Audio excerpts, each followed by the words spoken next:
Bienvenido a tus derechos, programa producido por el Tribunal Constitucional. A continuación, nuestros titulares.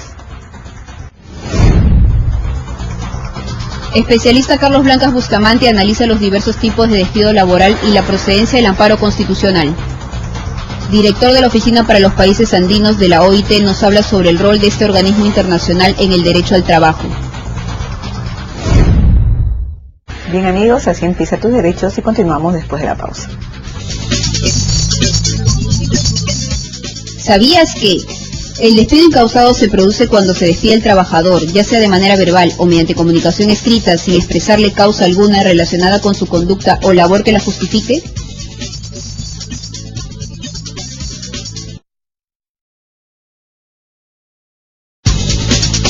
¿Sabías que el despido fraudulento se produce cuando el empleador imputa una causa justa inexistente o basada en pruebas fabricadas o imaginarias? O bien cuando coacciona bajo diversos medios al trabajador para dar por concluido el vínculo laboral, o también cuando acusa faltas no previstas legalmente. Bueno amigos, continuamos con el programa Tus Derechos. En esta oportunidad nos encontramos con el doctor Carlos Blancas Bustamante, profesor de Derecho Constitucional y Laboral de la Pontificia Universidad Católica de Perú y exministro de Justicia y del Ministerio de Trabajo, a quien le agradecemos su participación en el programa y que nos haya permitido acogernos acá en su oficina. A su disposición, muchas gracias. Doctor Blancas, cuando uno ingresa a laborar, tiene muchas expectativas, ¿no? Como son, por ejemplo, recibir una remuneración digna, adecuada, contar con el pago de una CTS en su oportunidad, gozar de vacaciones, de gratificaciones, bonificaciones, o que se les conceda las licencias respectivas. Sin embargo, todos estos derechos que constituyen o forman parte del derecho laboral, ¿se ven protegidos a través de un proceso de amparo? No necesariamente. En principio, todo lo que es la defensa de los derechos laborales cuenta con una vía ordinaria que es la justicia ordinaria laboral, es decir, hay jueces laborales y tribunales especializados laborales que cuentan con una ley procesal laboral que acaba de cambiarse, que va a entrar en vigencia una nueva a partir del 15 de julio, y que es el cauce natural para que los derechos laborales se puedan ser reclamados. Sin embargo, el Tribunal Constitucional ha abierto correctamente la posibilidad de acudir al amparo cuando en el desarrollo de una relación laboral se produzca la violación de derechos constitucionales. Porque hay que tener en cuenta que el amparo solamente procede cuando hay violación de un derecho constitucional.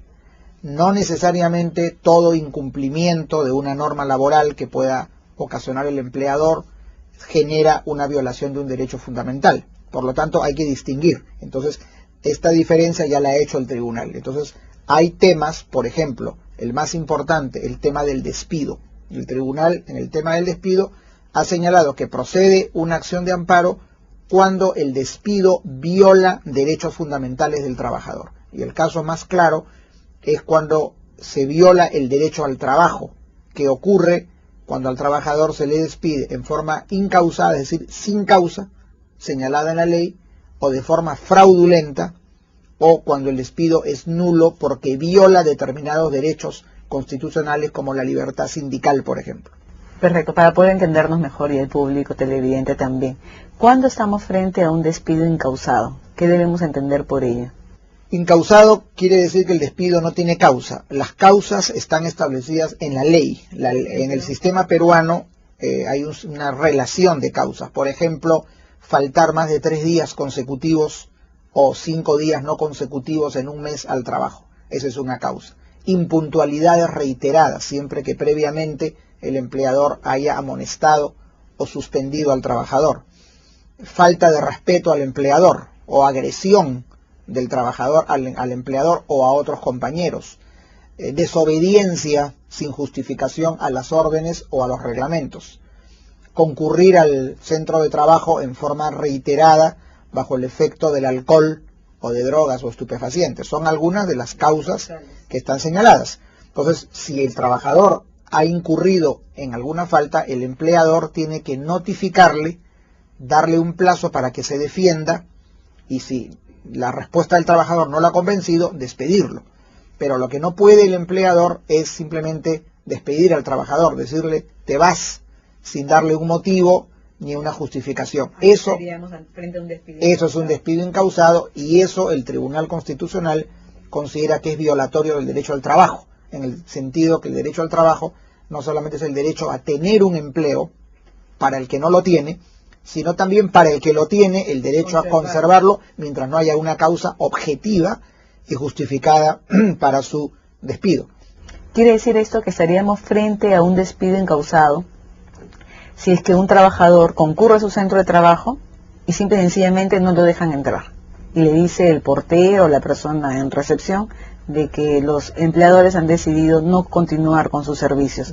¿Qué tiene que hacer ahí esa persona ante esa situación? Bueno, eso es lo que se llama el despido de hecho, o sea, un despido sin comunicación, y por supuesto, si no hay comunicación, menos aún hay indicación del motivo del despido.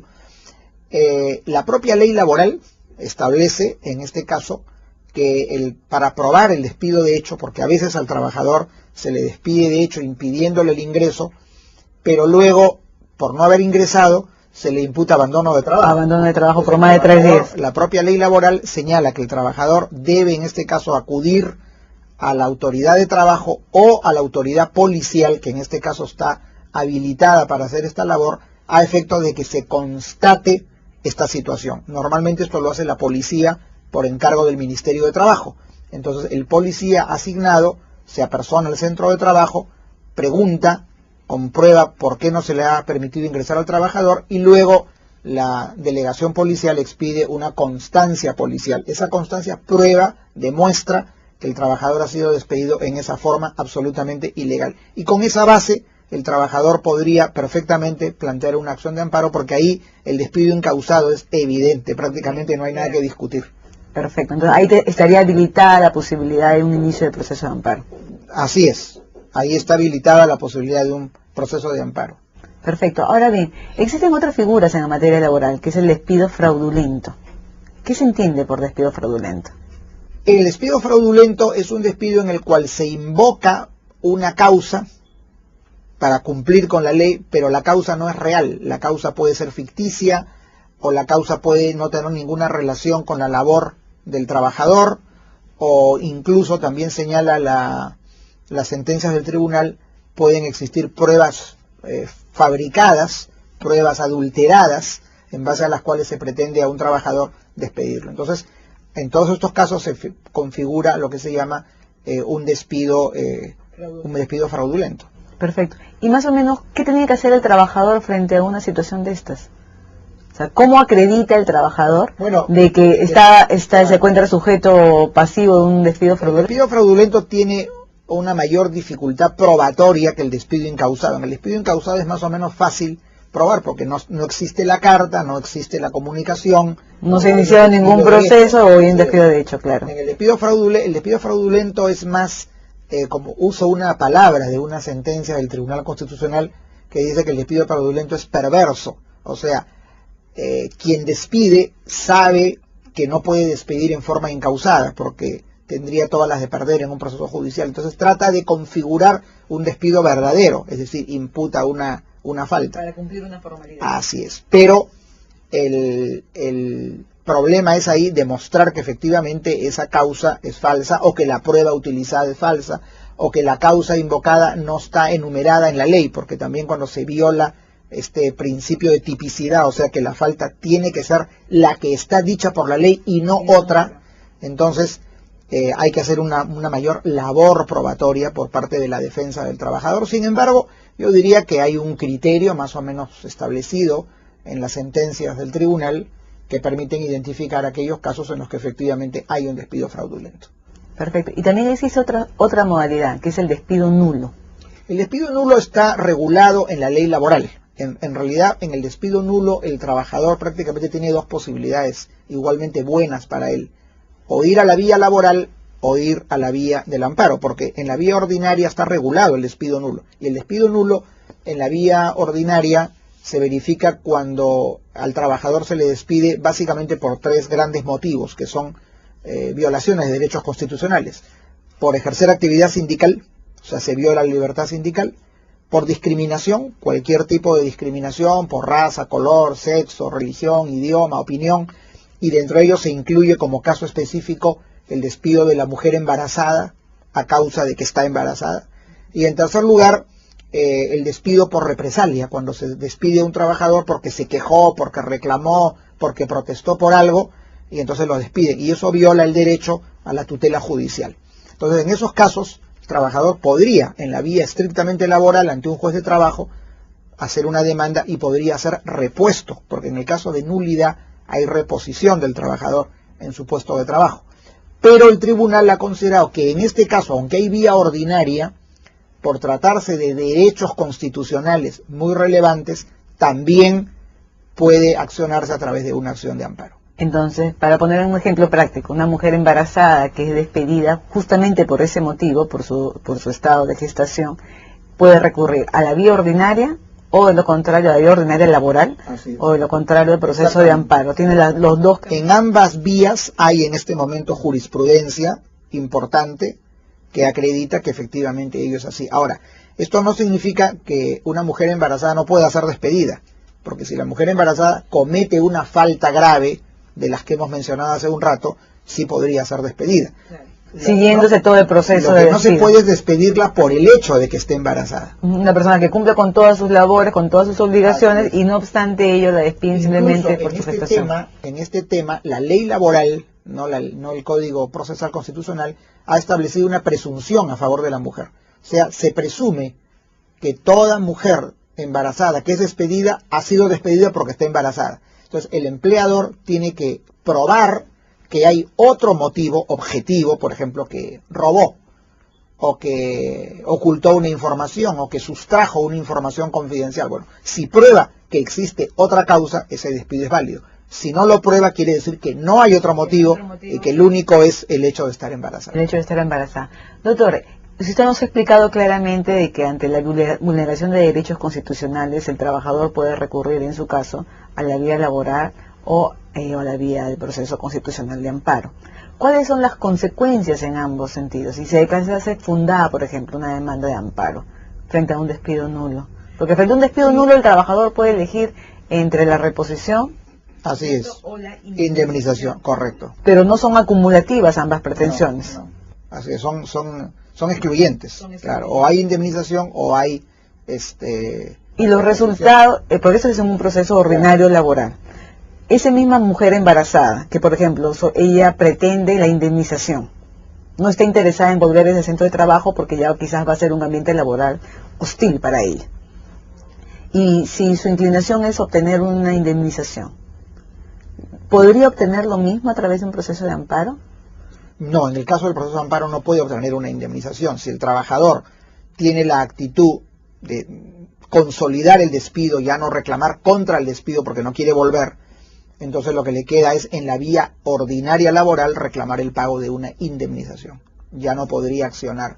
En ese caso ya no demanda la nulidad del despido, demanda la arbitrariedad y que le paguen su indemnización. En cambio, en los otros supuestos del despido fraudulento o el despido incausado, sí se puede lograr a través de un amparo una reparación. Claro, es que en materia de amparo, la única reparación que se puede lograr es la reposición, porque la finalidad de todo proceso constitucional en general, habeas corpus y otros procesos, es reponer los derechos de la persona que ha sido privada de sus derechos o afectada en sus derechos. Por lo tanto, los jueces constitucionales y el Tribunal Constitucional no están para establecer resarcimientos económicos. Eso puede ser algo quizás complementario, pero eso no es la finalidad. Entonces, en cambio, en el proceso laboral cabe las dos cosas. Solamente en despido nulo la reposición. Pues si el trabajador no quiere la reposición, tiene que demandar la indemnización.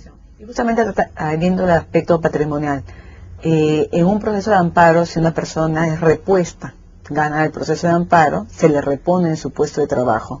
¿Qué pasa con las remuneraciones que no percibió justamente por ese despido incausado o fraudulento o nulo? ¿Es a través del amparo puede nuevamente ordenarse que se le pague el tiempo no laborado o es que es necesario recurrir a un proceso constitucional? Bueno, mire, aquí sí es una pregunta muy interesante porque aquí sí yo tengo una discrepancia con la posición del Tribunal Constitucional. El Tribunal Constitucional, cuando declara fundados los amparos en materia de despido, no ordena el pago de los devengados. De las remuneraciones dejadas de pago. Cosa que, por ejemplo, en un despido nulo laboral está señalado expresamente por la ley. Por lo tanto, en el caso de una situación que se puede demandar por despido nulo o amparo, yo personalmente recomiendo la vía laboral. ¿Por qué? Porque el trabajador va a obtener el mismo resultado que en un amparo, es decir, va a obtener una reposición, puede tener una medida cautelar, o sea que se le suspenda el despido mientras se desarrolla el juicio, y además automáticamente el juez ordena la reposición y el pago de vengados. En cambio, el tribunal ha tomado el criterio de que en la vía del amparo no se puede ordenar el pago de vengados bajo la tesis errónea, a mi manera de ver, de que eso es una indemnización. Y no es una indemnización, es un pago de vengados, que es una cosa diferente. Entonces, no lo ordena. Entonces, el trabajador, que es lo que está ocurriendo, tiene que iniciar un proceso en la vía laboral ordinaria para recuperar. Pero que le toma pues un par de años para obtener el pago de los devengados, porque la Corte Suprema ha establecido el criterio de que cuando alguien gana un proceso de amparo en el Tribunal Constitucional, corresponde el pago de vengados y entonces la Corte Suprema lo ordena. Entonces, eso es lo que en este momento está ocurriendo. De hecho, los trabajadores que han obtenido sentencias favorables en amparo están logrando cobrar sus devengados, pero en un siguiente proceso laboral. Perfecto. Ahora, ¿qué sucede, doctor, si es que una persona es despedida, ya sea fraudulentamente o de manera incausada o nula? Y lógicamente durante ese lapso, mientras dura el proceso que haya iniciado el trabajador para obtener su reposición, necesita tener algo con que vivir. Y el empleador le deposita y él acepta y firma el cobro de la CTS. Bueno, el Tribunal Constitucional ha tomado un criterio que no es propio, sino que estaba establecido en la jurisprudencia laboral desde muy antiguo, según el cual el trabajador que cobra los beneficios sociales ya no puede demandar la reposición. Entonces, ese es un criterio que no es atribuible al tribunal, el tribunal lo ha tomado porque era un criterio que en el derecho peruano ya existía. O sea, ¿el cobro de la CTS implica la ruptura del vínculo laboral? Claro, el pago, bueno, la CTS ya en realidad ahora con el sistema que hay ahora, la CTS en realidad ya está depositada, ¿no? Más bien sería otro tipo de pagos. Entonces yo creo que ahí habría que matizar. Yo personalmente pensaría que si el trabajador cobra los beneficios sociales, no tendría por qué ser impedido de demandar, ni en la vía laboral ni en la vía de amparo. Lo que sí podría impedirles que cobre la indemnización por despido, porque eso sería contradictorio, claro, pues, porque si cobro la indemnización, ¿cómo voy a demandar la reposición? Pero los beneficios sociales, me parece que el trabajador podría cobrarlos y se considerarían como un pago a cuenta, es decir, luego se compensa. ¿Como un pago a cuenta o como las posibles de remuneraciones de vengadas? También podría deducirse de las futuras remuneraciones de vengadas. Perfecto. Autoridad, un caso que ha sido muy sonado acá en el país y en otros países también se ha visto, es el uso de correo electrónico por parte de los trabajadores. Claro. ¿Es una causal de despido? ¿Cómo ve usted esta situación cuando el trabajador usa el correo electrónico para cuestiones no solamente propias del trabajo, sino para comunicaciones personales? Bueno, ahí en realidad este es un tema que junto con otros hoy en día se debate mucho en el derecho laboral, que es el uso de las tecnologías modernas que van generando una serie de situaciones, también con el tema de si se puede grabar al trabajador mientras trabaja, si se le puede poner cámaras, si se le puede grabar las conversaciones, en fin, hay una serie de temas sobre esto, sobre las facultades del empleador de controlar al trabajador. No se discute que el empleador tiene la potestad de vigilar el trabajo del trabajador, pero eso debe hacerse con respeto estricto del derecho del trabajador a la intimidad, porque la intimidad no es un asunto que el trabajador solamente tiene en su casa, también lo tiene en el centro de trabajo. Cuando el trabajador va al baño, está en un momento de intimidad, cuando el trabajador está tomando sus alimentos, o cuando el trabajador se cambia de ropa en un vestuario, en el caso de las fábricas donde eso hay que hacerlo. Esos son áreas de actividades íntimas y por lo tanto no tienen por qué ser filmadas o grabadas. Con el tema del correo hay muchos problemas. Hay, yo diría, una regla general, ¿no?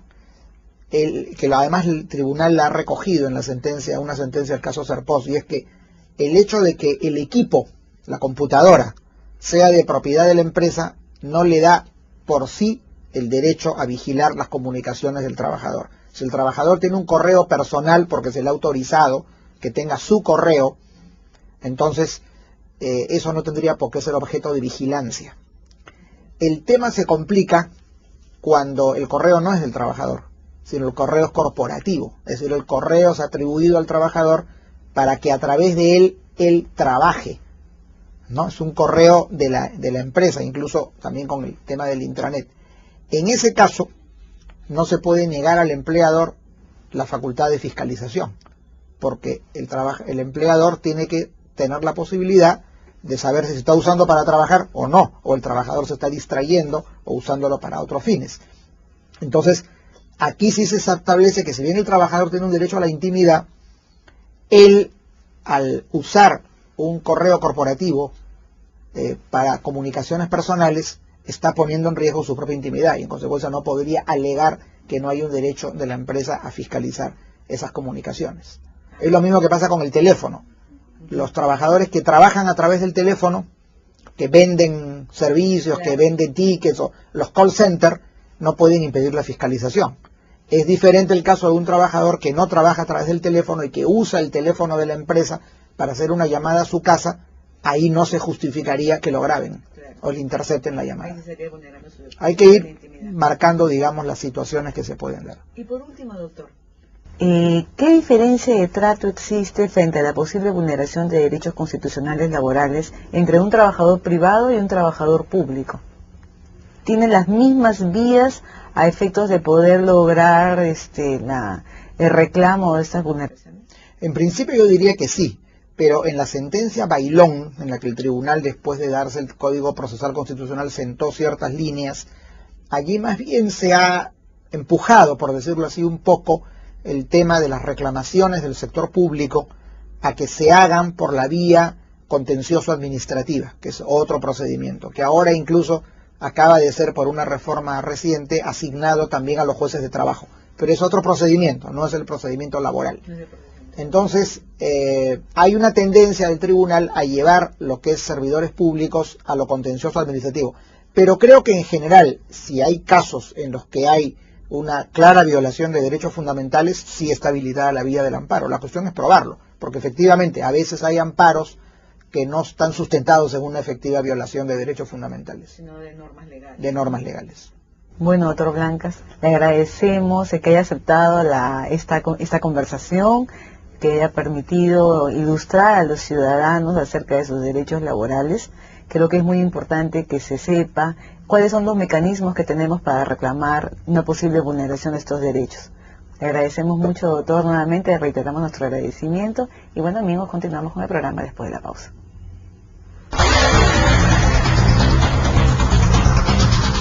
¿Sabías que el despido nulo se produce cuando el trabajador es despedido por razón de origen, sexo, raza, orientación sexual, religión, opinión, condición económica, social, idioma o de cualquier otra índole?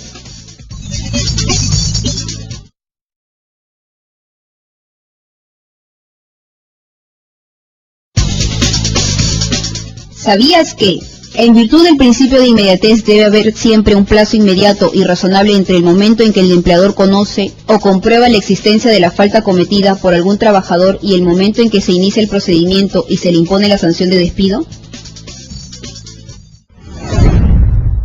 Regresamos con tus derechos. A continuación, la entrevista que realizará el secretario general del Tribunal Constitucional, el doctor Francisco Morales Arabia, al jefe de la Oficina de Asuntos Andinos de la Organización Internacional de Trabajo, el doctor José Luis Daza.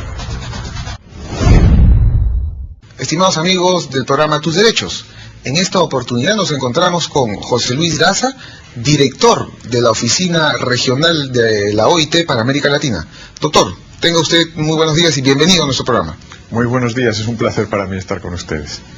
Mucha gente no sabe que la oficina regional de la OIT se encuentra aquí en Lima, Perú. Y en ese sentido, ¿cuáles son las funciones que desarrolla la OIT aquí en América Latina, pero también a nivel mundial? Bueno, la Organización Internacional de Trabajo es una de las más viejas organizaciones del sistema de Naciones Unidas, puesto que ha cumplido ya 91 años. La finalidad de la OIT es esencialmente normativa, es conseguir un sustrato común de legislación laboral que garantice los mejores derechos y condiciones de trabajo para los trabajadores en todo el mundo y un desarrollo de la economía, de las empresas, del empleo adecuado. En América Latina, igual que en otros continentes, hay una oficina regional y distintas oficinas subregionales que se ocupan más directamente de las actividades en cada grupo de países. Y precisamente en Lima está la oficina regional para América Latina y el Caribe, y además también está aquí en Lima otra oficina que atiende específicamente a los países andinos, entre los cuales se encuentra lógicamente Perú. Y dentro de... Usted nos ha dicho que la función principal es legislativa. Pero ¿cómo se expresa esta función legislativa de la OIT? Bien, los más de 180 países miembros de la OIT envían todos los años sus delegados a una conferencia internacional. Esta conferencia internacional es de carácter tripartito, es decir, que cada país está representado por delegados del gobierno, delegados de los trabajadores y delegados de los empleadores.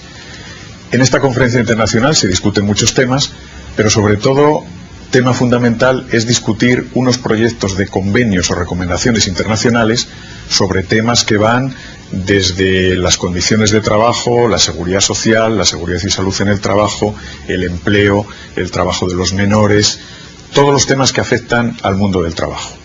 La conferencia adopta una serie de normas en forma de convenios y recomendaciones que después son ratificados y seguidos por los distintos estados, y los principios establecidos en esos convenios o recomendaciones se reflejan en la legislación de cada país.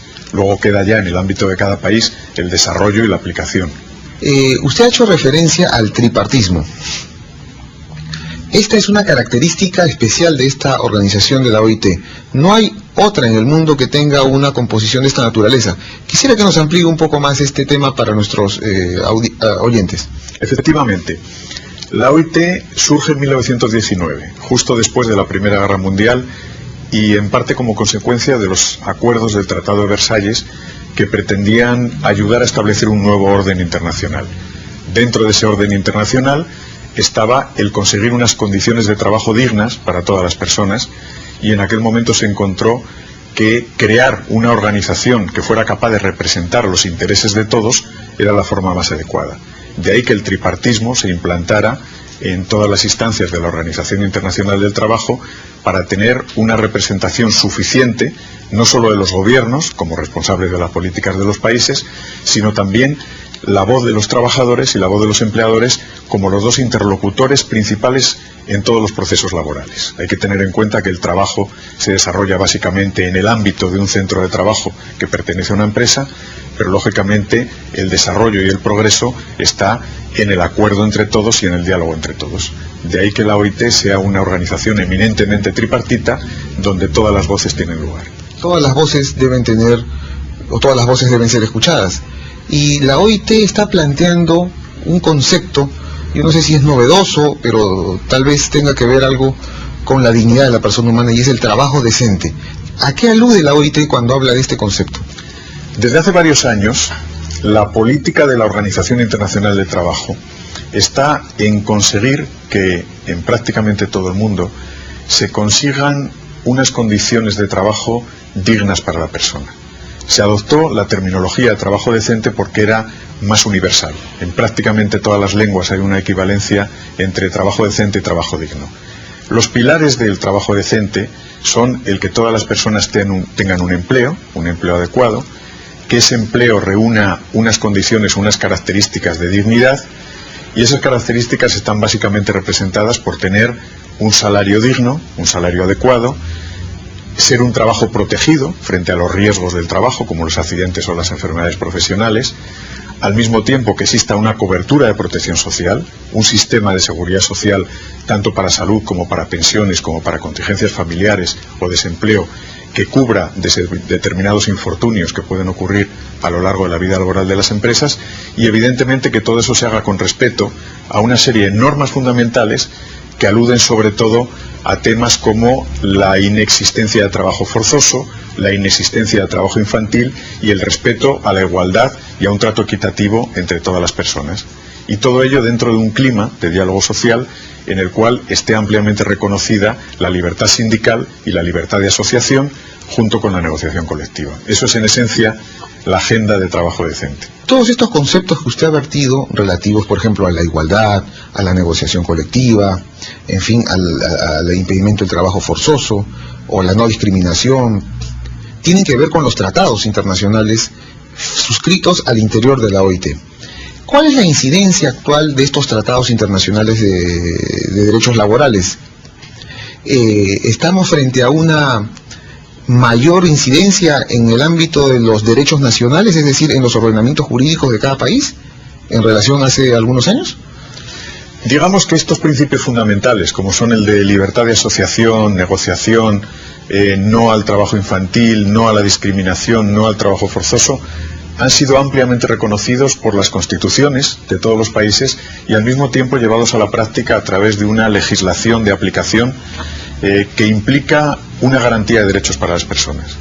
Por lo tanto, estos derechos son ampliamente reconocidos a varios niveles: norma internacional, norma constitucional y norma de aplicación nacional, que puede ser una ley, un reglamento o incluso la negociación colectiva. Algunas veces aparece como uno de los factores de aplicación más importantes, sobre todo en algunos países donde hay una amplia tradición de diálogo social y concertación, donde incluso no es necesaria una legislación para llevar a la práctica los principios, sino que los interlocutores sociales se ponen de acuerdo entre ellos para poder llevar a la práctica la verdadera aplicación de todos estos principios fundamentales.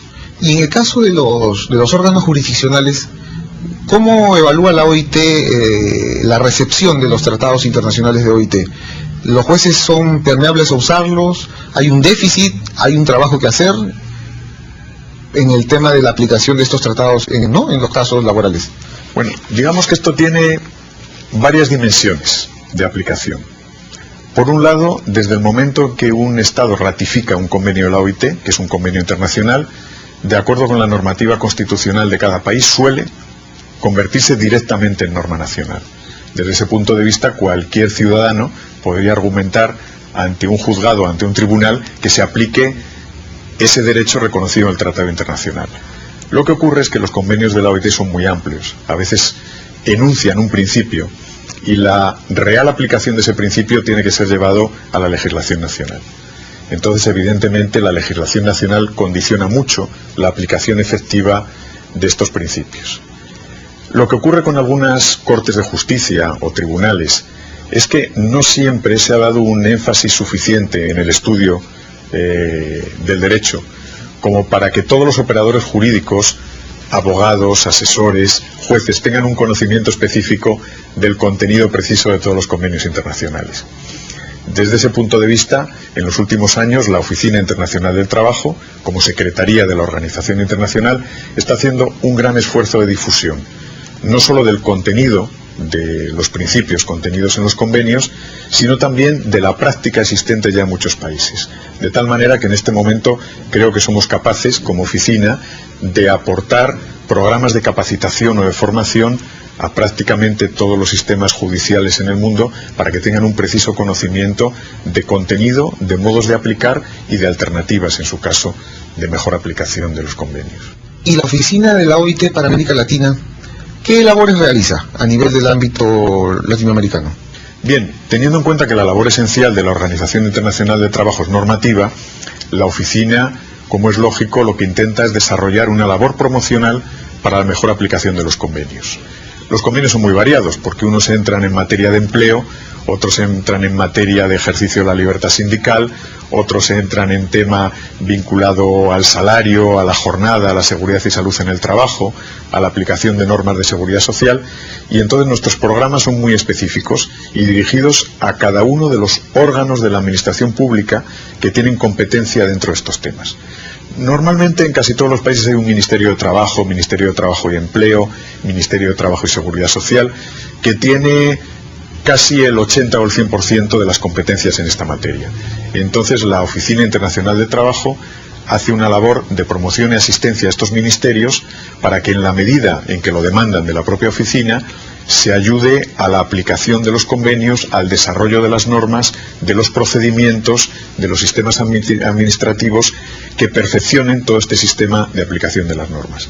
Pero como el interlocutor en cada país no es simplemente el gobierno, sino también las organizaciones sindicales y las organizaciones empresariales, al mismo tiempo hay toda una serie de programas específicos directamente aplicables a sindicatos y organizaciones patronales, de tal manera que ellos también pueden acceder a programas de capacitación, de formación y asistencia. La OIT tiene a veces, realiza estudios mundiales sobre una problemática laboral o también desarrolla proyectos o programas.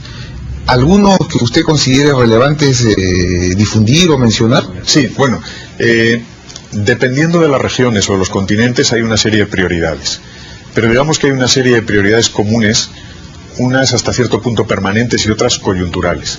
Por ejemplo, la promoción de los derechos fundamentales en el trabajo, como es la erradicación del trabajo infantil. Ese es un programa que existe en todo el mundo. Prácticamente todos los países miembros de la organización tienen algún programa específico que coadyuva a esta noble finalidad. La consecución de la igualdad y la equidad en el trabajo es similar. Últimamente, desde hace un par de años, con motivo de la crisis económica y financiera que ha sacudido a todo el mundo, tenemos una serie de programas que van dirigidos precisamente también a la promoción del empleo, al mantenimiento del empleo y a ayudar a aquellas personas que tienen dificultades en la obtención o mantenimiento del empleo, por ejemplo los jóvenes. Ahora mismo tenemos una gran focalización en programas de empleo para jóvenes y en muchos países esto se ha constituido en una prioridad que probablemente incluso sin la crisis económica que ha afectado a tantos países seguiría siendo una prioridad, porque hay que tener en cuenta que el desempleo de jóvenes duplica prácticamente el desempleo de adultos, así que merece una atención especial. Eso es lo que se conoce como grupos de especial vulneración, tal vez, pero justamente en esto de los grupos de especial, estos grupos más vulnerables, están los pueblos indígenas. Y la OIT tiene un convenio muy famoso, que es el 169. ¿Cómo se da este convenio? Porque este convenio marca un hito respecto de la visión de la OIT sobre los llamados pueblos indígenas. Bien, la historia de la OIT y los pueblos indígenas y tribales también data de muy antiguo. La OIT empezó a trabajar este asunto vinculado sobre todo al trabajo de los indígenas en un contexto de primer tercio del siglo XX en el que había especiales problemas de aplicación de la normativa laboral que afectaba a los pueblos indígenas, sobre todo en aquellos países que estaban en situación colonial, donde había una legislación en la metrópoli y otra legislación distinta en los países en situación colonial. A partir de ahí se dieron una serie de estudios y prácticamente todas las organizaciones internacionales coincidieron en ceder este espacio, digamos, de promoción a la OIT. De tal manera que a partir de los años 60, cuando se produce la independencia de muchos países, sobre todo en África y Asia, cobra una especial relevancia todo el tema de los pueblos indígenas, porque además los nuevos países demandan nuevas soluciones a problemas que estaban en ellos. La situación en América Latina es distinta, pero tiene ciertas similitudes, porque pueblos indígenas han existido siempre y su situación no siempre ha sido la más adecuada para las personas que forman parte de ellos. En un momento determinado surge este nuevo convenio 169, donde se da un énfasis mayor en el concepto de pueblos sobre el de poblaciones. Hasta entonces había habido una corriente de asimilación, se consideraba que los pueblos indígenas tenían que asimilarse a la llamada civilización occidental y moderna, y a partir de los años 80 se cambia de perspectiva y se considera que los pueblos indígenas merecen un respeto de su cultura, de su identidad y de su realidad, y de ahí que surja esta nueva iniciativa de darles una voz más importante en el concierto nacional e internacional y una posibilidad de que decidan sobre su futuro desarrollo y sobre todos aquellos temas que les conciernen como pueblos específicos con una identidad propia. ¿Cómo regula este convenio el derecho a la consulta? Bien, el tema de la consulta ha dado siempre mucho que hablar porque ha dado a su vez lugar a muchas interpretaciones. Lo esencial de la consulta es que en los países donde existen pueblos indígenas y tribales hay que diseñar un sistema de formación de las normas, sobre todo de las leyes, un sistema de determinar el desarrollo y un sistema de aplicación de determinadas decisiones o resoluciones administrativas que tenga en cuenta esta realidad de los pueblos indígenas. Entonces, antes de prepararse o de promulgar una ley que afecta directamente a los intereses o a los problemas de los pueblos indígenas, hay que consultarles. Entonces tenemos que pensar que tanto las instancias legislativas como las instancias puramente administrativas tienen que tener en cuenta que los pueblos indígenas tienen un núcleo importante de población, tienen un territorio en el que se desenvuelven, tienen una cultura, tienen un medio de producción, tienen un hábitat en el cual se encuentran y tienen derecho a decidir no solo sobre su futuro, sino todos aquellos temas que pueden afectarles en su entorno más inmediato. Un ejemplo típico es cuando se construyen carreteras, hay explotaciones mineras, hay explotaciones agrícolas o forestales que puedan incidir en su desarrollo directo. De ahí que surge el derecho a la consulta como un elemento esencial de la convivencia entre todos los ciudadanos de un país, sean o no indígenas. Al fin y al cabo se trata de buscar un modo de acomodar todos los intereses de los ciudadanos y sobre todo de tener en cuenta que hay ciudadanos que viven de una manera determinada. Claro, en el Perú, por ejemplo, las poblaciones de los pueblos amazónicos son alrededor de 500.000 de personas, según estimados del Instituto del INDEPA, ¿no? Del Instituto relativo a estos temas. Y entonces, desde la última vez que se produjo unos lamentables sucesos aquí en el Perú, ha venido discutiéndose este tema del derecho a la consulta, y el Congreso precisamente ha aprobado una ley en estos últimos días. No sé si habrá tenido oportunidad de revisar o ver la ley, o que desde la perspectiva de la OIT, esto es una buena señal, un buen paso de que exista una legislación interna que regule el derecho a la consulta. No solo es una buena noticia, sino que además era necesario. Digamos que el convenio 169 es muy amplio, enumera una serie de principios y deja a cada país que desarrolle una legislación acorde con su propio sistema y tradiciones jurídicas o con las propias realidades y diversidades del país para que pueda regularse con eficacia el sistema de consultas. Por lo tanto, tenemos que felicitarnos que se haya llegado a una solución en el Perú de cómo establecer el sistema de consultas. Yo creo que hay aspectos muy positivos en la ley, sobre todo porque se tienen en cuenta esencialmente los principios del convenio 169. Es muy probable que a lo largo del tiempo haya que desarrollar tal vez reglamentariamente algunos de sus artículos, o que incluso, cómo no, en el futuro sufra alguna transformación la propia ley, pero sobre todo para mejorar lo que tiene que ponerse en práctica en este futuro inmediato. Desde luego, de una vez, si se recoge el principio, eso es lo más positivo, se recoge la posibilidad de que los pueblos indígenas, a través de sus representantes legítimos, sean escuchados y participen de este proceso de formación de las normas y de aplicación de resoluciones administrativas, y estoy seguro que, sobre todo con la buena fe y la buena voluntad de todos los ciudadanos, los políticos, los ciudadanos de a pie, los representantes más inmediatos, se va a conseguir solución a prácticamente todos los problemas. O sea, esto no es una participación política, ¿no? Es distinto. Tiene algunos puntos comunes. En todo caso, la participación política se lleva a cabo normalmente en casi todos los países democráticos a través de un sistema de elecciones. Entonces hay unos puestos determinados para una serie de puestos representativos políticos y los ciudadanos concurren a las urnas, votan por aquellos que consideran sus mejores representantes. Pero esto es un ámbito que suele ser nacional o que suele ser territorial. Sin embargo, la representación, cuando hablamos de pueblos indígenas, hay veces que no coincide con territorios, no coincide con circunscripciones electorales, hay veces que sobre un territorio hay pueblos o personas de características distintas y todo tiene que hacerse compatible. Doctor, ha sido un honor tenerlo en nuestro programa. Bueno amigos, hemos llegado al final del programa Tus Derechos. En esta oportunidad hemos contado con la colaboración del doctor Carlos Blancas Bustamante, ex ministro de Justicia y ex ministro de Trabajo, quien nos ha explicado acerca del derecho al trabajo. ¿Qué debemos hacer en caso que se vulnere alguno de nuestros derechos laborales? Por otro lado, hemos contado con la participación del doctor José Luis Daza Pérez. Él es el jefe de la Oficina de Asuntos Andinos de la Organización Internacional del Trabajo y nos ha explicado acerca del rol de este organismo internacional y qué debemos entender por un trabajo digno. A ambos invitados les agradecemos su participación en el programa y a usted, señor televidente, por su sintonía. Nos vemos la siguiente semana.